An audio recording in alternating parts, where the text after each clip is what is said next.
Terima kasih banyak untuk kalian yang masih setia di channel kami. Sehat selalu untuk kalian, sukses selalu untuk kalian. Jangan lupa subrek.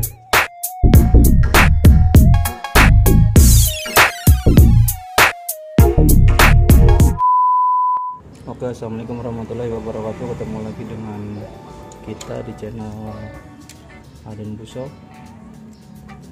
Jadi kita kali ini ngebahas pompa oli. Ada banyak juga sih pertanyaannya.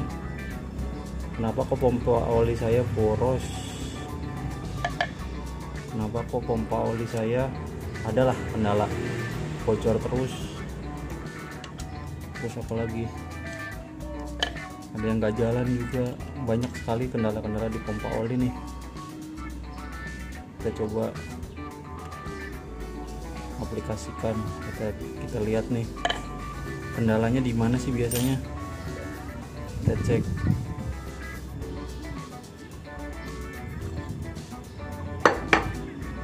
Oke, jadi yang harus teman-teman perhatikan kendala-kendala tersebut munculnya dari mana sih. Pertama kita bahas seringnya bocor, pompa oli bocor. Kenapa pompa oli bocor? Padahal pompa olinya ori, padahal packing udah beli, padahal ini, padahal itu. Nah, teman-teman harus benar-benar dipahami di bagian pompa oli ini ya. Satu, pastikan blok kalter kalian itu benar-benar sehat nih, si blok kalternya. Kalau misalkan blok kalternya udah cor-coran, nah itu udah beda lagi ceritanya ya. Dia harus hati-hati nih, harus teliti, jangan sampai ada kesalahan. Takutnya nanti yang disalahin sealnya, padahal sealnya baru, packingnya, padahal packingnya baru. Nah, itu harus benar-benar teman-teman pahami juga. Nah, sekarang kita akan bahas satu persatu ya. Yang pertama, seal bocor atau pompa oli bocor. Cek dulu dari atas, dari sini. Ini kan ada packing nih. Di sini jangan sampai ada bocor nih. Ini satu pertama di sini. Kedua, dari sini. Biasanya di selang ini nih, bagian sini. Ini tuh ada bekas, kan ini kita kasih kabel tis. Nah, si kabel tis ini di sini biasanya bocor nih. Kabel sering bongkar pasang atau pas pasang kabel tis atau pernah dipasang kawat. Nah, di sini biasanya sobek nih. Nah, itu hati-hati, perhatikan. Ini juga sama, yang kecil. Ini juga harus hati-hati, harus kering ya. Ini kering, nggak ada sedikit pun. Tadi sih dilap, maksudnya itu bekas-bekas ya dikit lah. Nggak pernah meber ke sini loh, nggak pernah. Biasanya dari sini juga ada loh basah biasanya. Kalau ini nggak, kering. Nah, ketika ini udah semuanya dicek, ini udah dicek, ini udah dicek, di sini nih di apa, pembuangan angin ini juga dicek. Biasanya ada yang luka, ada yang cacat di sini, pasti bocor. Nah, lihat dari sini nggak ada, udah dipastikan di sini kering semua, di bagian atas kering semua. Nah, berarti bagian bawah. Nah, ketika kenapa kok ganti packing bocor lagi. Nah, teman-teman harus tahu kenapa sih sampai kesel. Biasanya kan ganti pompa oli, malah bahkan pengen beli pompa oli baru gitu, pompa olinya yang disalahin. Ini kita cerita masalah yang muda dulu ya, yang muda. Nah, pompa oli muda ini kan bisa dibongkar. Nah, kalau misalkan ini udah fix semua sehat, atasnya, bagian atasnya ini udah sehat. Nah, kita lihat bagian bawah ini copot baut juannya. Dan teman-teman kalau bisa gunakan kunci L di bagian 2 ini nih, baut ini. Teman-teman gunain baut L biar lebih simpel dan ngencenginnya tuh lebih kenceng daripada yang obeng plus. Obeng plus kan pasti digetok. Kalau nggak digetok pun ngencenginnya nggak digetok, tapi dibukanya pasti digetok rata-rata. Rentan selek, rentan habis atasnya tuh, bagian palanya. Nah, teman-teman bongkar, bersihkan semua pakai tisu kering, bukan tisu basah. Bersihkan semua pakai tisu. Nah, teman-teman bersihin semua, jangan sampai ada oli. Terus bersihkan pakai bensin, pakai BBM apapun itu, bersihkan. Nah nanti si bagian ini nih, bagian belakang si pompa oli ini itu harus rata, nggak ada lem-leman, nggak ada bekas lem, nggak ada bekas-bekas packing, harus bersih. Misalkan packingnya udah nempel, nggak apa-apa, misalkan takut sobek gitu, nah itu harus kering semua, banjur semua pakai bensin semua. Nah kalau udah selesai pakai bensin, intinya nggak ada sedikit pun oli, nggak ada sedikit pun minyak ya, bekas-bekas minyak gitu. Nah pakai tisu kering terus, kan nanti ada bekas tuh di tisunya, atau yang di sela-sela itu menyerap semua. Nah sesudah itu kalau misalkan teman-teman ganti packingnya dengan baru atau sealnya dengan baru, nah nanti kondisi kering ini teman-teman pasang. Nah sudah dipasang nanti langsung dikasih lem tribon atasnya, tipis-tipis aja, nggak usah tebal-tebal, bebas sih mau tebal mau tipis terserah, pokoknya ratain aja di situ. Dengan catatan udah kering ya, semua udah kering tebal. Terus di pompa olinya, di bagian belakang pompa olinya juga kasih lem tribon. Nah nanti kalau sudah agak, jadi jangan terlalu basah banget langsung dipasang, agak kering dikit langsung pasang. Nah ketika teman-teman udah pasang, pastikan baut-baut ini nih, bautnya L ya, jadi tenaganya, tekanannya tuh lebih kenceng kalau pakai L, tapi L-nya L stainless biar nggak cepet selek. Terus si kuncinya juga harus bagus, jangan kunci-kunci yang biasa-biasa, nanti itu selek biasanya. Nah teman-teman tinggal kencengin semaksimal kencengnya, hati-hati jangan terlalu tenaga connect kusok juga gitu. Pokoknya teman-teman kencengin sematinya bodi ini, hati-hati ya, kalau stainless insya Allah nggak rentan patah sih. Nah teman-teman kencengin, terus tunggu dulu, jangan langsung dipasang, tunggu dulu sekitar ya 10 menit atau 15 menit lah, sampai benar-benar si lemnya kering, baru teman-teman masukkan si kabel selang pompa oli ini, dua-duanya. Kalau sekiranya selangnya kendor, nah berarti di sini ada sesuatu, harus dipotong. Kalau misalnya kendor nih, dia udah kendor, nah potong. Tapi kalau misalkan memang seluruhnya keseluruhan ke atas kendor, berarti kegedean, nggak apa-apa, itu nggak masalah, pakai kabel tis. Tapi dengan catatan harus ngepres ke sini. Kalau dia lebih, kan biasanya ada yang pakai yang gede tuh. Nah kalau dia lebih biasanya di sini jadi ada ngelipet dia. Nah kalau ngelipet di kabel tis tetap bocor biasanya. Nah ini hati-hati, teman-teman harus hati-hati di sini. Nah pokoknya intinya lebih baik ngepres aja, ngepres, kasih kabel tis atau memang yang memang diperuntukannya, kawat aslinya, kawat orinya nggak masalah. Ini juga sama, sebelah sini juga sama. Ini harus pas dia bagian masuknya. Kalau bisa sih kalau selang yang dalam ini pakai ori. Kenapa kita pakai yang bening? Biar bisa dipantau. Suatu saat kalau misalkan oli habis pasti kepantau, di sini kosong. Nah ini fungsinya pakai yang bening. Kadang-kadang teman-teman malah nemuin yang ininya bening juga, tapi hati-hati, harus yang pas bolong, jangan yang kegedean. Kalau kegedean biasanya ada sedikit kosong, ada kosong udara gitu, ada udara masuk. Kalau misalnya ngepres kan pas dia, turunnya juga stabil, bagus. Terus kasus kemarin, kenapa kok bisa keborosan pompa oli itu?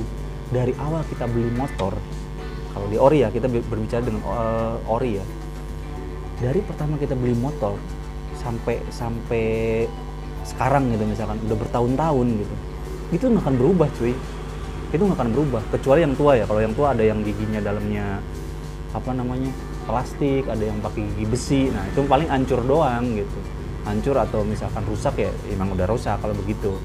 Kalau pompa oli ya, pompa oli muda terutama, dia tuh awet banget cuy, seumur-umur. Jadi motor tuh ini nih, contoh motor kita nih 2003 sampai sekarang berapa tahun. Nah ini pompa oli bawaan dia itu bakal aman-aman aja, nggak akan gimana-gimana, maksudnya nggak akan bisa jadi boros gitu, tiba-tiba bisa jadi macet apa gimana. Itu kesalahan kita sendiri. Kenapa bisa macet? Di posisi di belakang, di botol oli sampingnya itu, di bawah, bagian bawah, paling bawah yang menuju keluar itu tuh ada pen, kayak pen. Nah itu tuh saringan cuy, rata-rata orang itu diambil saringan itu. Padahal saringan itu tuh penting. Saringan itu tuh buat nyaring kotoran-kotoran yang masuk, debu segala macam, biar nggak masuk ke pompa oli, biar bersih terus, sirkulasinya tuh bersih terus. Nah, tapi kan nggak pernah dibuka bang, tapi kan nutup. Kata siapa nutup? Posisi oli itu kalau lama bisa jadi endapan cuy. Coba aja cek. Pasti kalau misalkan Idemitsu contoh gitu, atau misalkan oli kastrol contoh gitu, bawahnya pasti namper, ada apa ya bahasanya? Jadi kayak ada sisa-sisa oli lama gitu, dan dia ngegumpal gitu. Itu ada cuy. Coba deh perhatiin gitu. Terus botol oli samping itu atasnya pasti bolong, karena itu buat udara cuy, buat udara. Kalau itu ditutup pasti nggak turun. Nah itu hati-hati teman-teman, juga hati-hati. Kalau itu ditutup nggak bakal turun ke sini, nggak bakal, karena itu sumber udaranya. Gimana sih kalau tangki juga nih, kalau tangki dirapetin atasnya tutup rapet, bensin nggak akan turun karena nggak ada udara, nggak ada dorongan gitu, nggak bisa nyari napas dia gitu, untuk ada udara lagi untuk neken ke bawah gitu. Nah itu hati-hati, biasanya dari bolongan udara itu juga debu bisa, atau yang dia nggak pakai selang, yang hanya cuman bolong gitu aja, kadang-kadang debu banyak, terus hasil nyuci air masuk segala macem. Nah itu banyak, makanya harus pakai selang, dikasih selang dikit ke atas terus belokin gitu ke belakang. Nah itu lebih safety gitu. Nah kembali lagi ke pompa oli bang, ini saya kok bocor, ori bukan? Ori bang, bawaan gitu. Ada kodenya nggak di sini nih? Ini pasti ada kodenya di sini. Ada bang, ada kodenya. Ini nih lihat, oh iya benar ori gitu. Tapi kenapa kok bisa jadi boros gitu? Saya bilang fotoin, ntar kita liatin videonya ya. Saya bilang fotoin posisinya di mana.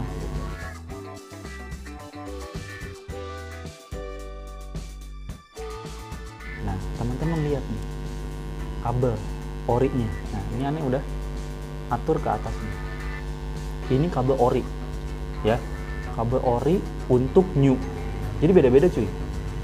Kabel kobra, derat, dan di sini di dalam.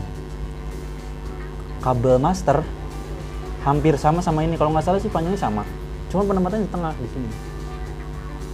Nah kabel new terakhir dia maju full di sini. Nah posisinya kan beda, di sini, dan kabel tua di sininya dia derat cuy. Kobra itu derat di sini. Masukinnya tuh nggak bisa gini. Masukinnya tuh harus diputer sebelum ini dipasang. Ini dulu harus diputer dulu. Sebelum ini dipasang harus diputer dulu di sini. Ujung dia deket ini, deket gigi RPM. Kalau yang tua. Nah untuk panjangnya itu juga berbeda cuy. Muda itu dia muda lebih panjang. Muda itu master, muda itu lebih panjang. Master itu generasi tengah ya, generasi 97, 95 ke atas lah, sampai sebelum new kan 2002 itu, 2003. Nah posisinya kemarin kejadiannya si dia pakai yang tua, si deratnya kan kalau ada deratnya di sini nggak masuk. Nah sama dia digerinda atau dihalusin lah, dihaluskan masuk. Pas ditarik set ketahuan lah, ada fotonya ntar. Nah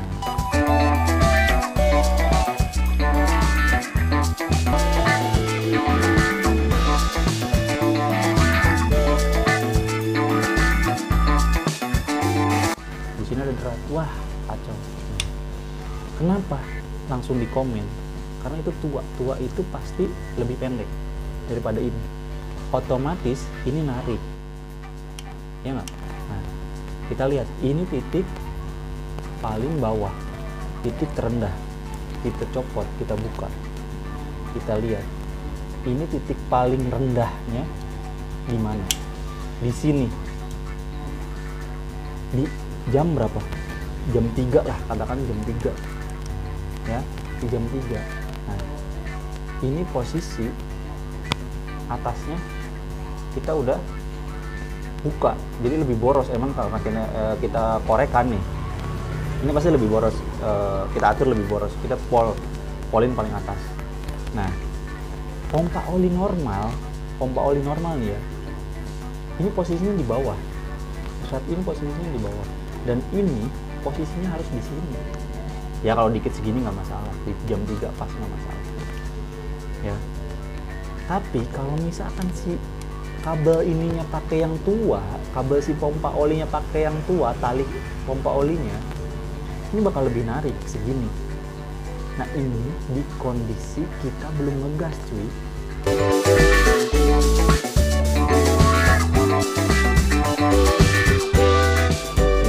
Jadi perhatikan, kalau misalkan boros banget, perhatikan ini titik terendah itu di mana.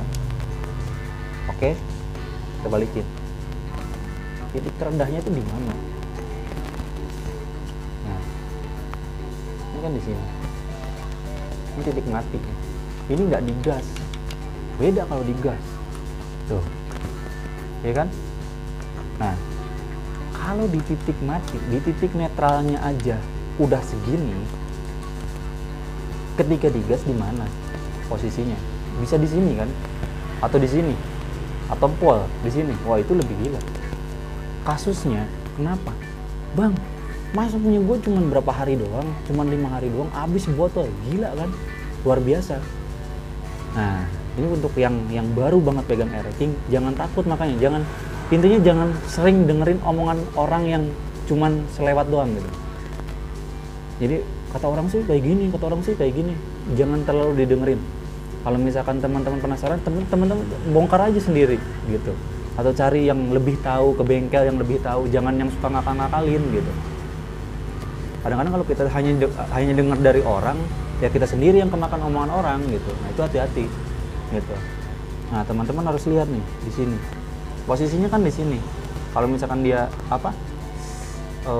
di posisi netral, hidup di posisi netral, di posisinya di sini pasti irit, dijamin irit.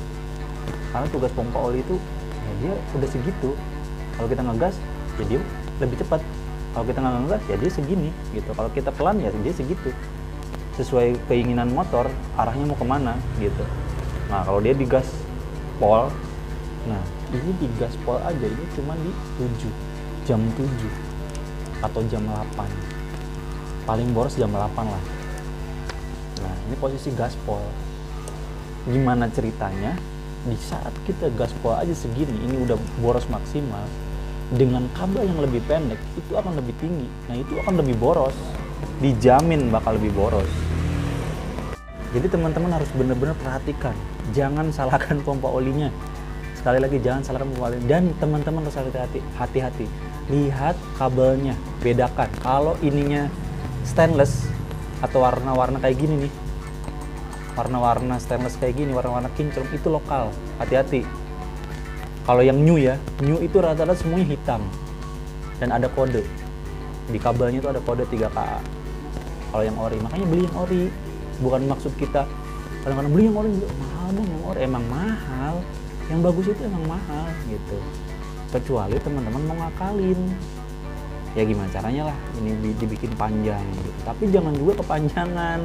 Nanti kalau ini kepanjangan, dibikin panjang banget, malah nggak nyukup ke atasnya, ke mesin. Kenapa mesin sering berisik? Ya lihat juga dari supply ini nih. Kadang-kadang kan baru juga Inrayon, ya iyalah sekarang nih Inrayon dengan posisi pompa oli normal biasa begini, nggak bisa cuy, harus ditambah dari tangki. Itu pasti berisik, dijamin nantinya berisik, pasti berisik. Jadi itu harus tambahin dari tangki. Pokoknya normalnya kalau misalkan Inrayon Coulter kasih aja seliter satu tutup botol oli samping itu sama dengan 20 mili, kita udah hitung gitu. Oke cuy, seputar pompa oli yang perlu kalian tanyakan, kenapa kok gini, kenapa kok gitu, atau yang gimana silahkan komen aja. Kalau ada apa-apa tinggal komen aja. Tambahannya, kalau misalkan teman-teman punya pompa oli lokal, nah, hati-hati juga nih, pompa oli lokal kenapa sering disalahin juga, kadang-kadang kasihan juga si pompa oli lokal, karena suka disalahin, bang punya gue lokal, ganti apa ya, yang ori apa gini segala macam. Sebenarnya nggak perlu, cuman perbedaannya gini, kalau misalkan tadi tekniknya udah bener kayak tadi ya, kayak yang ori tadi masangnya udah rapat segala macam, ini udah rapat semua, tapi tetap aneh gitu, kok punya gue kagak muncul, kagak naik. Nah kalau pompa oli lokal emang karakternya begitu, dia jarang muncul di sini, dia jarang kelihatan nih, jarang kelihatan penampakannya. Kalau mesin mati turun, jadi dia turun posisinya. Kalau mesin hidup ya dia naik lagi gitu. Cuman rata-rata kalau pompa oli lokal tuh harus digeber dulu baru muncul. Ntar kalau nggak digeber, kalau santai ya gitu det. Tapi tetap ada dia. Saran kalau misalkan pakai pompa oli lokal, lu tambahin di tangki gitu aja. Kalau jarak jauh, jarak dekat juga kalau lu kelihatan di asap-asap knalpotnya dikit ya pakai aja gitu. Mungkin tuh cuy seputar tentang pompa oli. Tua muda sama aja, kecuali kalau yang tua dia bisa dibongkar di bagian sini, di bagian depan dia ada geriginya di dalam. Yang bagus itu yang dalamnya besi, geriginya besi. Rata-rata sih dapatnya geriginya plastik, tapi itu ori juga sama, cuman yang besi itu kalau nggak salah lebih tua tahunnya gitu. Oke, cukup sekian, terima kasih. Assalamualaikum warahmatullahi wabarakatuh.